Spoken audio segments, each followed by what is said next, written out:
दोस्तों, अगर आप भी स्टॉक मार्केट में इन्वेस्ट करते हो तो आपको ये तो पता होगा ही कि आप किसी स्टॉक से अच्छा रिटर्न तभी ले सकते हो जब आप उस स्टॉक को उसके एक्चुअल प्राइस पे बाय करो। एंड ऑल्सो दुनिया के सबसे अमीर इन्वेस्टर दी वॉरेन बफेट कहते हैं कि इन्वेस्टिंग के वर्ल्ड में सबसे सेफ और सिक्योर वर्ल्ड है मार्जिन ऑफ सेफ्टी। कहने का मतलब है कि जब कभी भी आप किसी कंपनी के स्टॉक को बाय करें तो हमेशा उसे उसके इंट्रिंसिक वैल्यू पे ही बाय करें एंड एक मार्जिन ऑफ सेफ्टी बनाए रखें। पर यहाँ पे भी दिक्कत ये है कि ज्यादातर लोगों ने इंट्रिंसिक वैल्यू के बारे में सुन तो रखा है, पर उन्हें ये नहीं पता कि इंट्रिंसिक वैल्यू को निकाला कैसे जाता है। तो अगर यही नहीं पता कि इंट्रिंसिक वैल्यू को निकालते कैसे हैं तो मार्जिन ऑफ सेफ्टी तो क्या ही बनाएंगे। बट टेंशन नोट, क्योंकि आज की इस वीडियो में हम इसी इंटरेस्टिंग और बहुत ही इंपॉर्टेंट टॉपिक के बारे में बात करने वाले हैं कि कैसे आप किसी भी स्टॉक का इंट्रिंसिक वैल्यू पता कर सकते हैं, जिससे कि आपको ये पता चल जाएगा कि वो स्टॉक अच्छे प्राइस पे बिक रहा है या फिर बस मार्केट में एक हाइप बनी हुई है।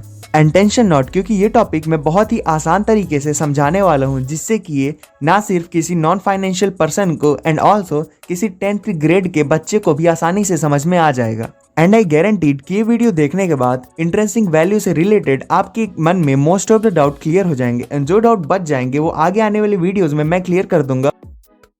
तो वीडियो में ज्यादा डीप जाने से पहले आपको सबसे पहले ये समझना होगा कि किसी भी स्टॉक का एक्चुअल लिस्टेड प्राइस और उसकी एक्चुअल वैल्यू दोनों बहुत ही अलग अलग नंबर्स होते हैं। तो होता क्या है कि जो पॉपुलर स्टॉक्स होते हैं न्यूज में सिर्फ उनकी ही बातें होती हैं, जिससे कि इन पॉपुलर स्टॉक की हर जगह हाइप क्रिएट हो जाती है और इनकी प्राइस काफी ज्यादा ऊपर चली जाती है, जो कि इनके रियल वैल्यू को जस्टिफाई भी नहीं कर रही होती। And on the other hand जो स्टॉक इतने पॉपुलर नहीं होते उनके बारे में ज्यादा कोई बात कर नहीं रहा होता है, इससे ये स्टॉक ज्यादातर केसेस में अंडर वैल्यूड रह जाते हैं and most of the cases में यही स्टॉक अच्छी इन्वेस्टमेंट होते हैं।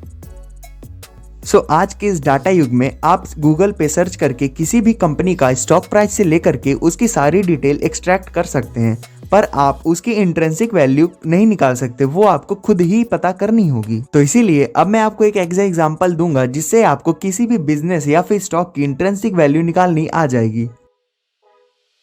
तो इमेजिन करो आपका दोस्त एक लोकल सीमेंट मैन्युफैक्चरिंग कंपनी का ओनर है एंड इस शहर के ज्यादातर लोग इसी कंपनी का सीमेंट यूज करते हैं क्योंकि इसकी क्वालिटी भी काफी अच्छी है, प्राइस भी कम है। तो एक दिन इस कंपनी का ओनर यानी कि आपका दोस्त आपके पास आता है क्योंकि उसे ये कंपनी सेल आउट करनी है, बिकॉज उसका अब इस बिजनेस में ज्यादा मन लग नहीं रहा होता एंड उसे अपनी रिटायरमेंट भी प्लान करनी होती है। एंड आप तैयार हो जाते हो क्योंकि आप भी काफी समय से एक बिजनेस स्टार्ट करने का सोच रहे थे। तो आप अपने दोस्त से थोड़ा सा टाइम मांगते हो और लास्ट के 10 साल का इस कंपनी की फाइनेंशियल स्टेटमेंट मांगते हो।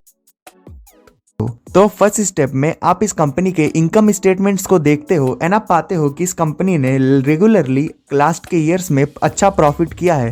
तो अब आते हैं अपने सेकंड स्टेप में। सो सेकंड स्टेप आता है क्वालिटी चेकिंग। तो आप अलग अलग कंस्ट्रक्शन साइट्स पे जाते हो जहां आप पाते हो कि ज्यादातर कंस्ट्रक्शन साइट्स पे इसी कंपनी का सीमेंट यूज हो रहा होता है एंड जिन जिन कंस्ट्रक्शन साइट पे इस कंपनी का सीमेंट यूज हो रहा होता है वहां के इंजीनियर से भी आपको काफी अच्छा रिव्यू मिलता है। एंड इन सारे पॉजिटिव रिव्यूज के बाद आप ये कंक्लूड करते हो कि ये कंपनी काफी समय से प्रॉफिट कर रही है एंड आगे भी करती ही रहेगी क्योंकि इसके कस्टमर इसके लिए लॉयल हैं। सो ओवरऑल ये कंपनी आपको काफी अच्छी लगती है, तो आप डिसाइड करते हो कि आप इस कंपनी को बाय कर लोगे, बट ऑन व्हाट प्राइस। तो इसी क्वेश्चन का आंसर ढूंढने के लिए अब हम आते हैं अपने थर्ड स्टेप में, जहां पे हम इस कंपनी की एक्चुअल यानी कि इंट्रिंसिक वैल्यू पता करेंगे, जिससे कि आपको ये पता चल जाएगा कि आपको कितने में ये बिजनेस खरीदना चाहिए। सो ये सीमेंट कंपनी ईयरली 15 लाख का प्रॉफिट करती है, जिसे कि फाइनेंशियल टर्म में cash flow from the operating business बोला जाता है। एंड जैसा कि आपने अपने क्वालिटी एनालिसिस वाले स्टेप में ये पता लगाया था कि ये कंपनी काफी अच्छे टाइम से प्रॉफिट कर रही है, तो अब आप इस कंपनी से 15% का एनुअल इंटरेस्ट कंज्यूम कर सकते हो। तो इस बिजनेस का इंट्रिंसिक वैल्यू निकालने का सिंपल सा फॉर्मूला है profit divided by expected return in decimal form.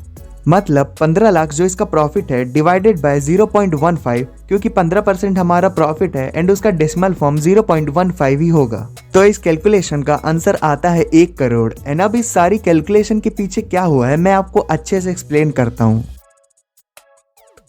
तो अब अगर आपने इस कंपनी को 1 करोड़ की प्राइस पे खरीद लिया तो जो इसका 15 लाख का ईयरली प्रॉफिट है वो आपका होगा और यही प्रॉफिट आपको हर साल मिलता रहेगा। और इस वैल्यूएशन प्रोसेस को हम DCF यानी कि discounted method of cash flow valuation बोलते हैं। मतलब आप कंपनी के सारे फ्यूचर प्रॉफिट को डिस्काउंट करके प्रेजेंट में ला रहे हो। तो आशा करता हूँ कि ये प्रोसेस आपको समझ में आई होगी, एंड अगर नहीं आई तो वीडियो को थोड़ा सा रिवाइंड करके वापस देख लेना। तो अब वीडियो में आगे चलते हैं। तो दोस्तों, इन सारे एक्सरसाइज के बाद अब मैं आपको वैल्यूएशन का एक गोल्डन रूल बताता हूँ। The valuation of any asset is the present value of all the expected future cash flow. And अगर मैं आपको ये लाइन वीडियो की स्टार्टिंग में ही बता देता तो ये आपको बिल्कुल समझ नहीं आती, पर अब क्योंकि आपने पूरी प्रोसेस देख ली है इसलिए आशा करता हूँ कि आपको समझ में आई होगी। तो वीडियो को एंड करने से पहले मैं आपको एक बात बताता हूँ जो कि वॉरेन बफेट ने कही थी। Whether I am buying a business or a little part of a business, I always think I am buying the whole business because that's my approach towards it. I look at it and I say what will come out and when.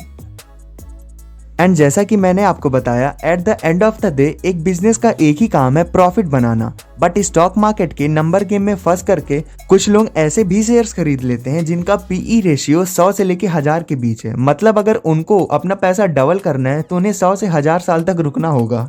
तो अगर आप PE ratio के ऊपर एक dedicated video चाहते हो तो comment करके जरूर बताना। एंड अगर आपने यहाँ तक वीडियो देख ली और वीडियो पसंद आई तो चैनल को सब्सक्राइब करके बेल नोटिफिकेशन जरूर दबा लेना। तो मिलते हैं अगली वीडियो में, तब तक के लिए जय हिंद।